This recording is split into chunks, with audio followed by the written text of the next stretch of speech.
जीवित होते हुए भी तीन तथा कथित देवताओं के साथ संबंध बनाया आपने। बस करो, ये मेरी माता है।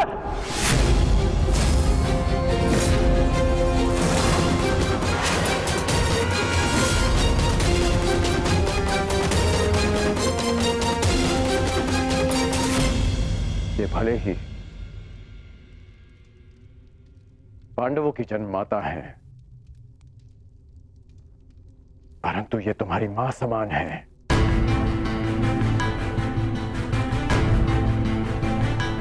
ये मेरी मां समान है। माता शत्रु की हो या मित्र की, कौरवों की हो या पांडवों की, माता सम्मान की अधिकारिणी होती हैं। हस्तिनापुर की कुलवधू के अपमान के कारण आज ये युद्ध हमारे सामने खड़ा है और आज तुम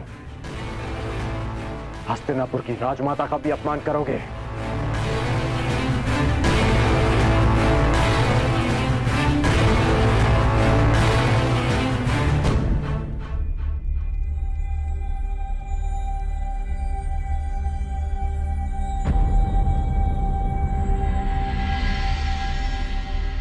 मैं बताता हूं कि हमारे मध्य क्या बात हुई थी।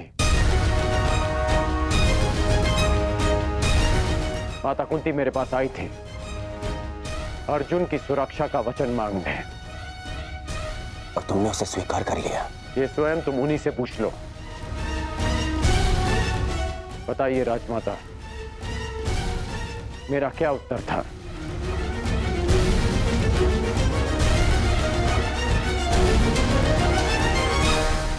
लड़ने का,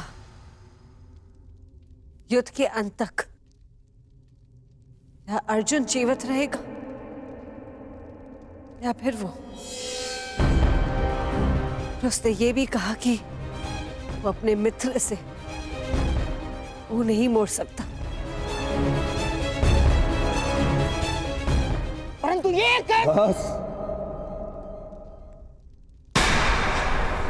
और कुछ मत कहिएगा मामाश्री, कुछ मत कहिएगा।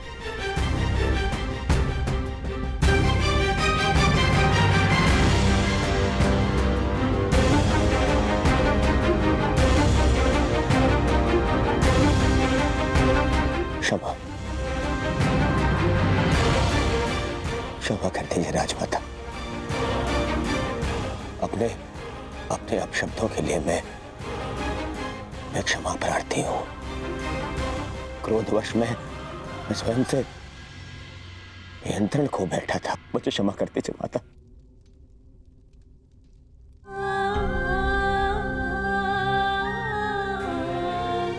क्षमा कर दीजिए।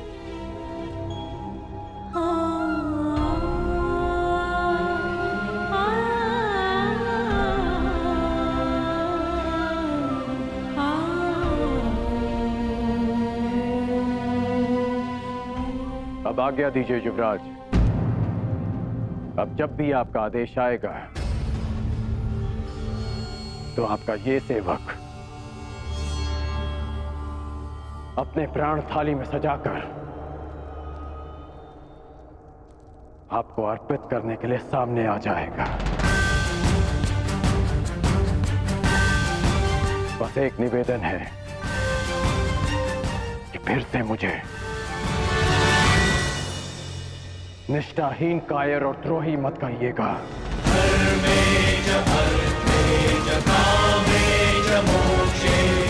आज मैं आपको एक वचन देता हूं युवराज। इस युद्ध के केवल दो परिणाम आएंगे। पहला, इस युद्ध के पश्चात आपके शीश पर राज मुकुट होगा,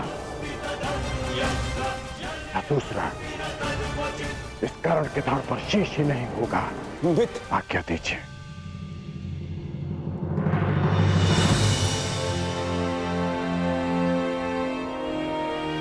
क्षमा कर दो मुझे, क्षमा कर दो।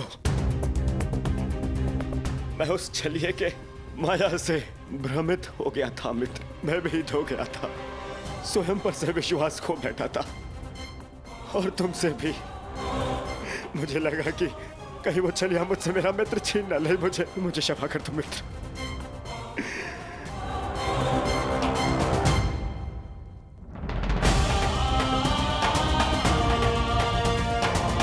बस मित्र, बस।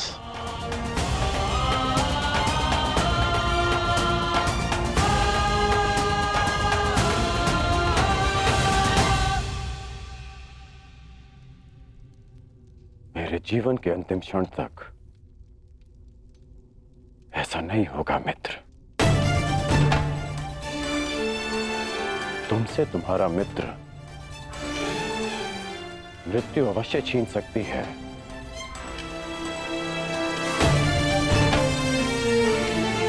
परंतु तुम्हारी मेरी मित्रता कोई नहीं छीन पाएगा।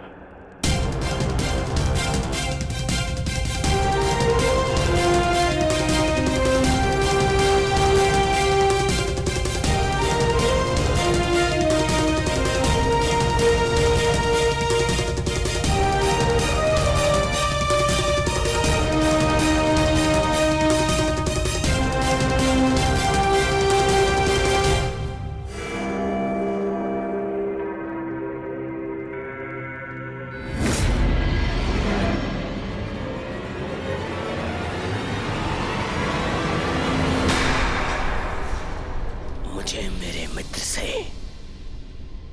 जीवन भर का आश्वासन मिल गया है मामाश्री। अब कभी मेरे मन में मेरे मित्र के विरोध में विष भरने का प्रयास मत करना। मेरा मित्र मेरे साथ है।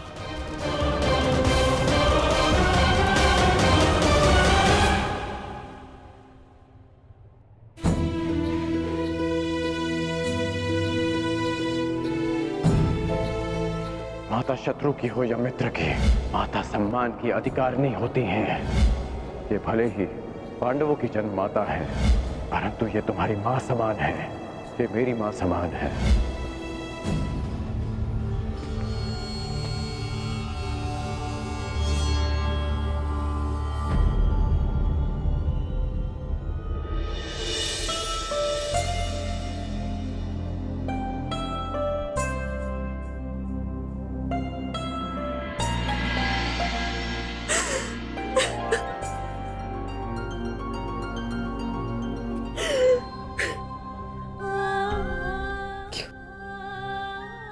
तुमने ऐसा किया?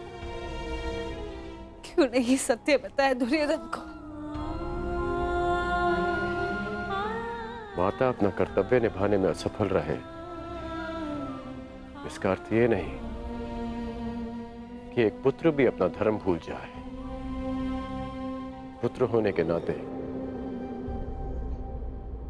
माता के सम्मान की रक्षा करना मेरा धर्म था। यदि सत्य सबके समक्ष आ जाता, यदि मैं आपको सत्य कहने से नहीं रोकता, तो केवल आप इस राज परिवार में अपना सम्मान नहीं खोती, अभी तो मैं भी स्वयं अपनी ही दृष्टि में गिर जाता।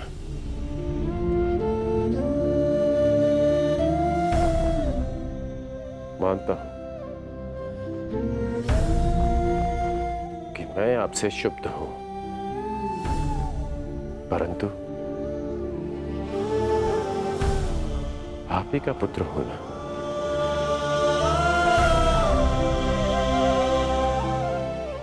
कर्मबद्ध हूं, पर धर्मबद्ध भी।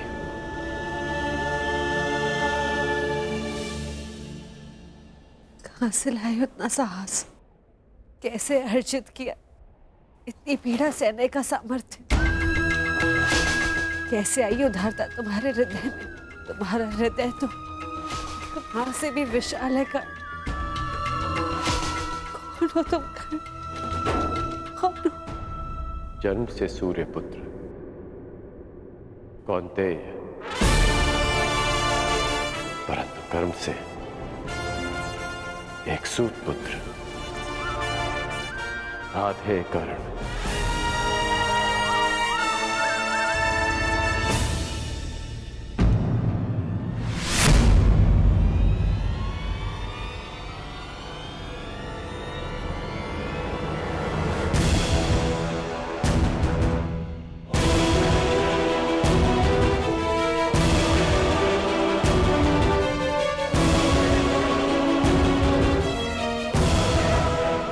अंगराज,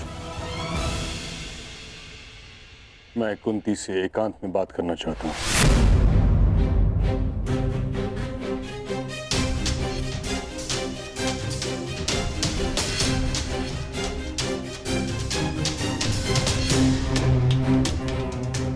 अवश्य।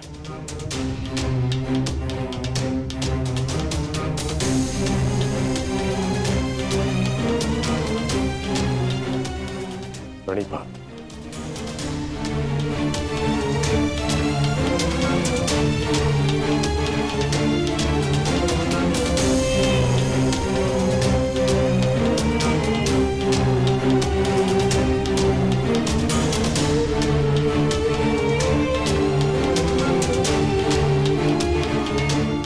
ताजश्री, क्षमा चाहती हूँ। तुम क्यों क्षमा मांग रही हो पुत्री? क्षमा का पात्र तो मैं स्वयं हूं।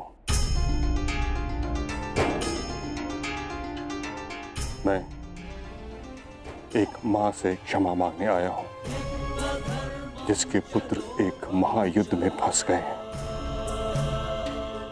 जिसकी उत्तरदायी तुम नहीं,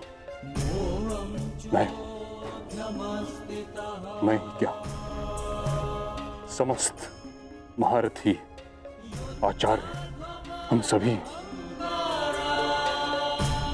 हम इस युद्ध को रोकने में सक्षम थे, परंतु रोक नहीं पाए। इस बात से मन संतुष्ट है कि तुम्हारे सभी पुत्र धर्म के पक्ष में हैं। यदि उनमें से कोई एक भी मेरे पक्ष में होता तो मैं उसकी रक्षा के लिए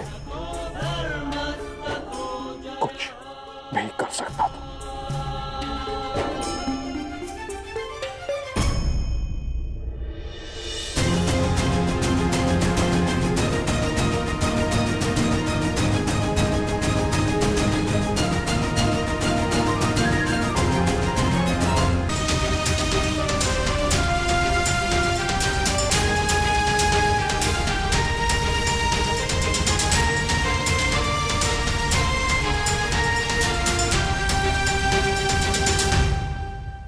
मां प्रेम करती है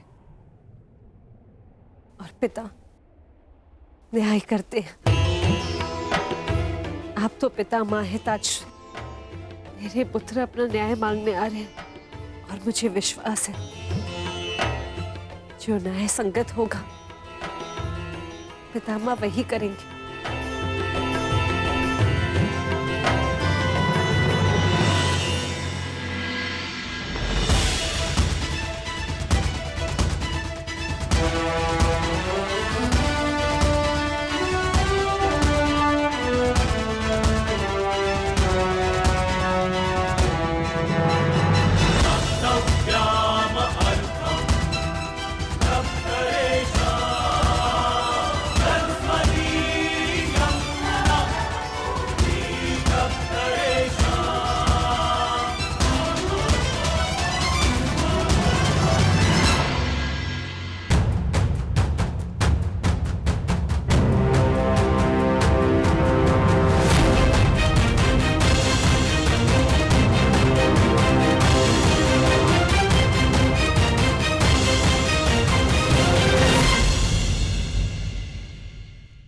माता, क्या आज मैं आपसे कुछ मांग सकता हूँ?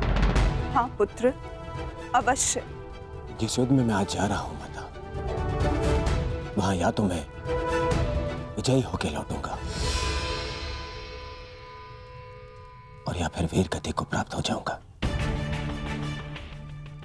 जीवित वापस आने की और वीर गति को पाने की संभावनाएं समान है माता। यदि जीवित वापस आया तो कोई बात नहीं, परंतु वीर गति पाई तो सदा एक घाव मन में रह जाएगा माता। घाव कि मेरी माता ने कभी मुझे देखा ही नहीं और मृत्यु के पश्चात भी उन्हें मेरा मुख स्मरण ही नहीं होगा। माता बस एक विनती है, युद्ध से पूर्व एक बार, बस एक बार मुझे अपनी दृष्टि से देख लीजिए माता। बस एक बार अपनी माता की ममता भरी दृष्टि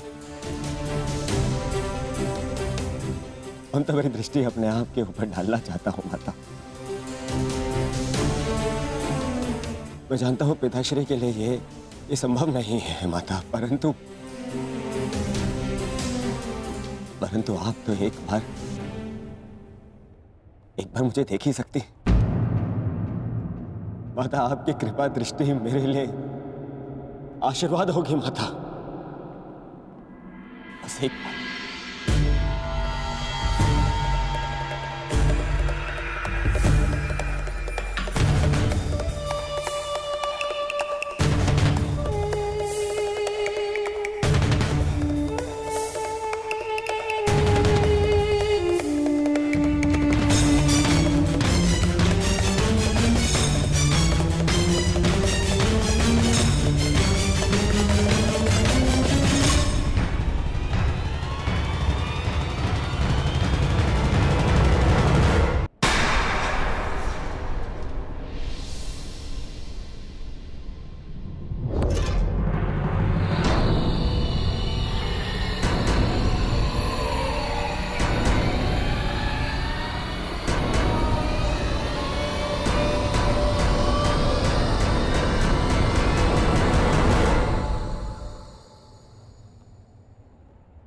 नहीं पुत्र नहीं, अभी सही समय नहीं आया है।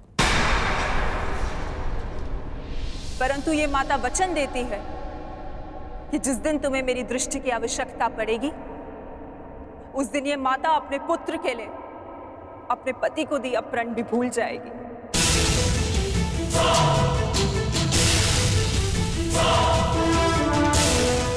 जाओ पुत्र जाओ, जाओ और एक दूसरे का रणभूमि में ध्यान रखना, क्योंकि वहां तुम सब ही एक दूसरे के माता, पिता, बंधु एवं सखा होगी।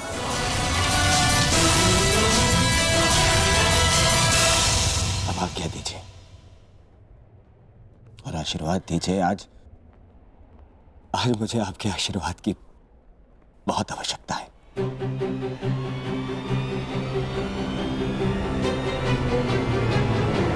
कल्याणमस्तु पुत्र, तुम सभी का कल्याण।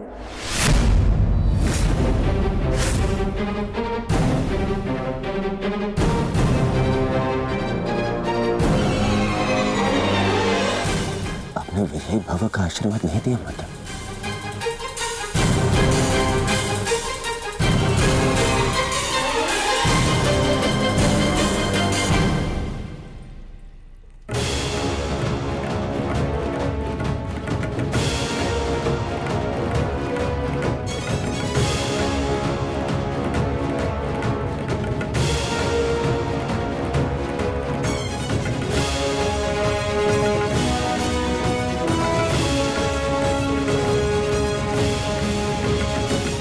आशा करती हूँ वृकोदर, युद्ध समाप्त होने के पश्चात आपकी पत्नी पुनः अपने केश बांध सकेगी। मुझे विश्वास है पांचाली, इस आने वाले युद्ध में मैं वृकोदर भीम उस दुशासन की छाती फाड़कर उसके छाती के लहू से तुम्हारे केश सींच पाऊंगा।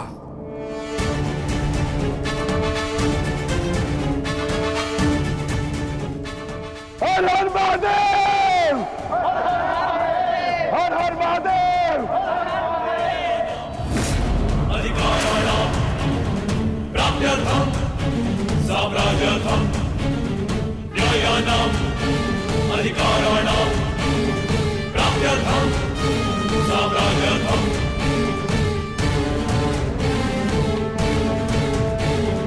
दुर्कलहो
भूतानि जुटे महाविनाशी अग्निका महाशाप सहे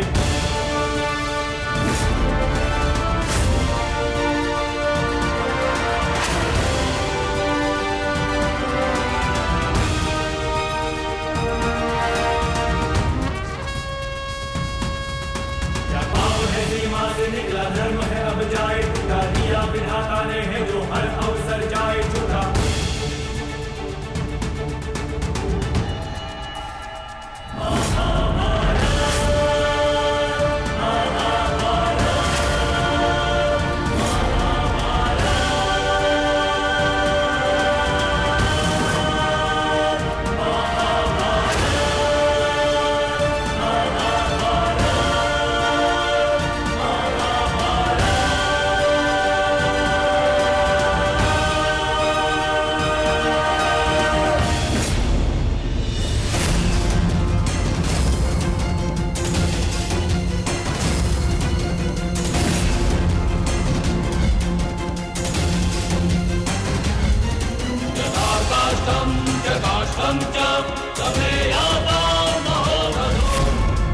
लक्ष्य भेदवान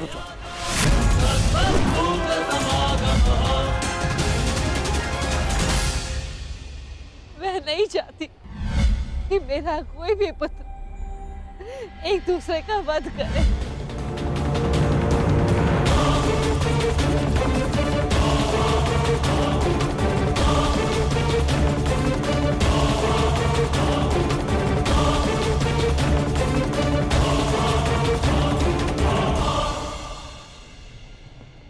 यही युद्ध की विभीषा है।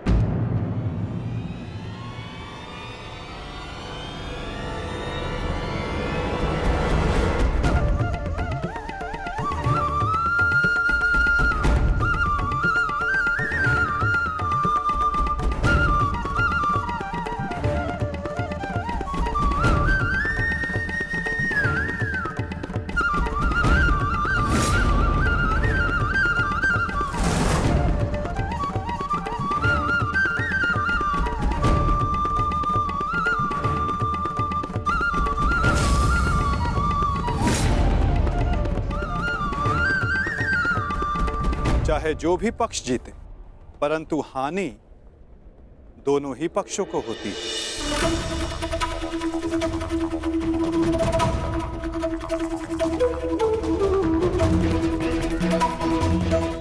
युद्ध की हानि तो उन्हें होती ही जो युद्ध में भाग लेते, और उन्हें भी होती जो युद्ध में भाग नहीं लेते। और अब जो मैं बताने जा रहा हूं, यहां उपस्थित कुछ लोगों को यह ज्ञात है, और जिन्हें ज्ञात नहीं है वो इस बात को जान लें।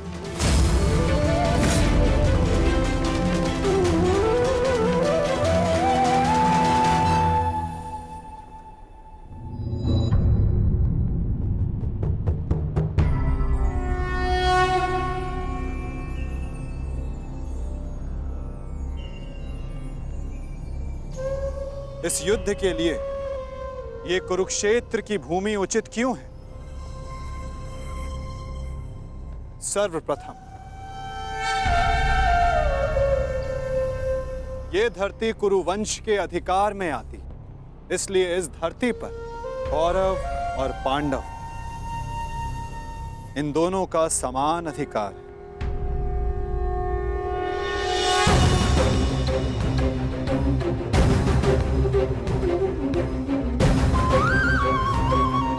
ये भूमि, ये पवित्र स्थल देव नदी सरस्वती के दक्षिण और दृश्यवाही के उत्तर दिशा में आता है। ये भूमि, ये भगवान परशुराम के यज्ञ कुंडों से घिरा हुआ है, और उन भगवान परशुराम के 3 शिष्य भी इस युद्ध में भाग ले रहे हैं।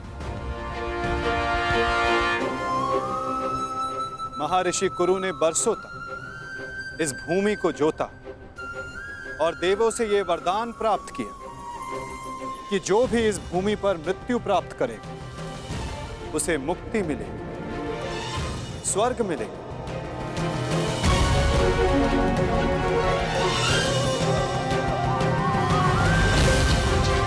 और और जिसे विजय प्राप्त हो उसे न्याय मिलेगा। ये भूमि न्यायदात्री, पाप नाशिनी, और ये युद्ध भी न्याय के विजय के, पापों के नाश के लिए हो रहा है। मुझे विश्वास है कि युद्ध का परिणाम चाहे जिस पक्ष में क्यों ना हो, धर्म स्थापना अवश्य हो।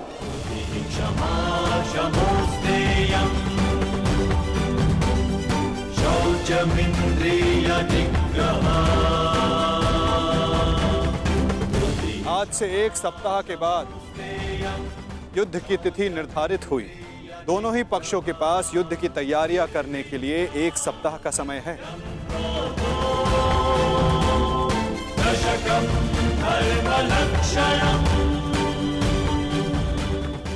और उसके पश्चात दोनों ही पक्ष यहां पुनः उपस्थित होंगे।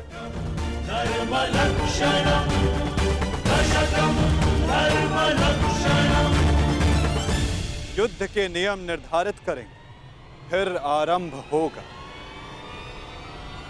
महाभारत का।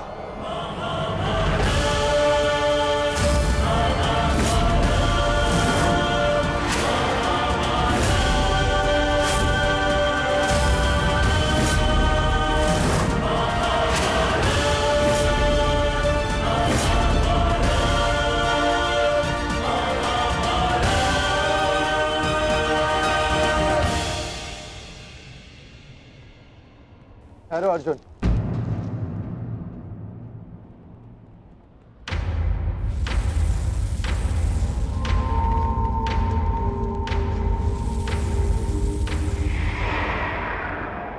युद्ध से पहले भी आप हमारे श्रद्धेय थे, युद्ध में भी होंगे और युद्ध के पश्चात भी।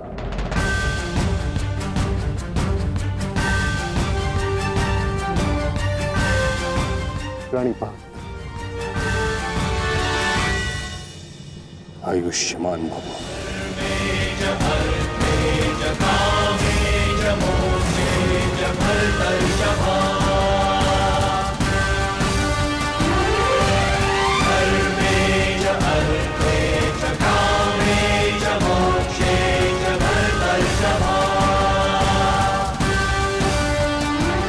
यशस्वी भव।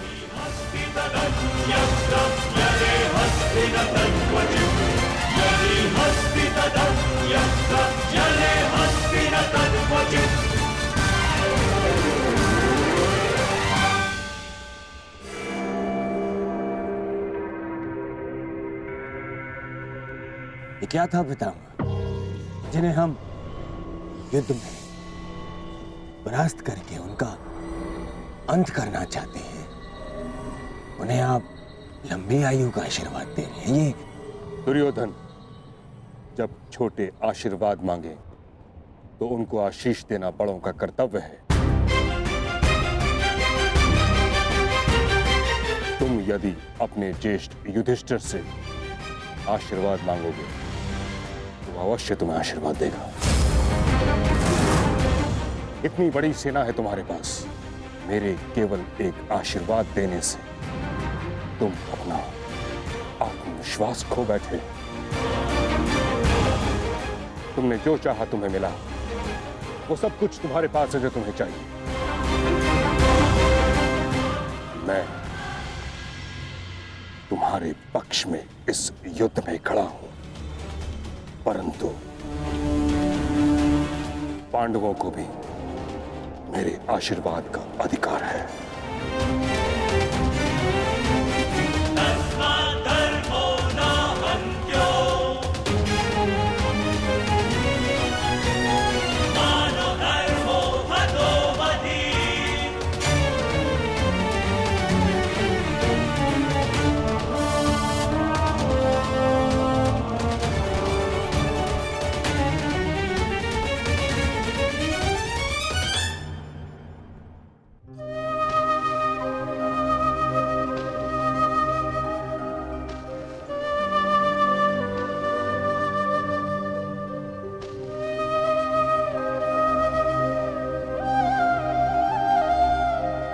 माते,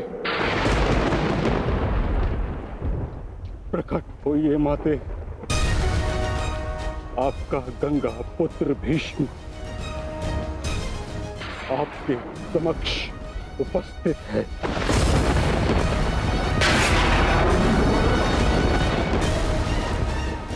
क्या मेरी आवाज आप तक नहीं पहुंच रही? समूचे संसार को अपने जल से शीतलता प्रदान करती हैं आप। आज अपने पुत्र के जलते हुए हृदय को शीतलता प्रदान करिए माते। प्रकट होइए। समझ गया मैं। आप मुझसे रुष्ट हैं, असंतुष्ट हैं। आप कर भी क्या सकती हैं? इस पथ का चयन अपने लिए मैंने स्वयं किया। यही मेरा दोष है। मेरा दोष वो प्रारब्ध है जिसने मुझे इच्छा मृत्यु का श्राप दिया है। मेरा दोष मेरी वो प्रतिज्ञा है जिसे मैं तोड़ नहीं सका।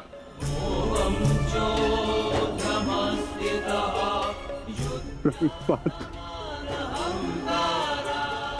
आज आपका ये पुत्र आपके आशीर्वाद के बिना ही युद्ध में भाग लेने जा रहा है। अपनी भूल के लिए भाग्य को दोष देना उचित नहीं है गंगापत।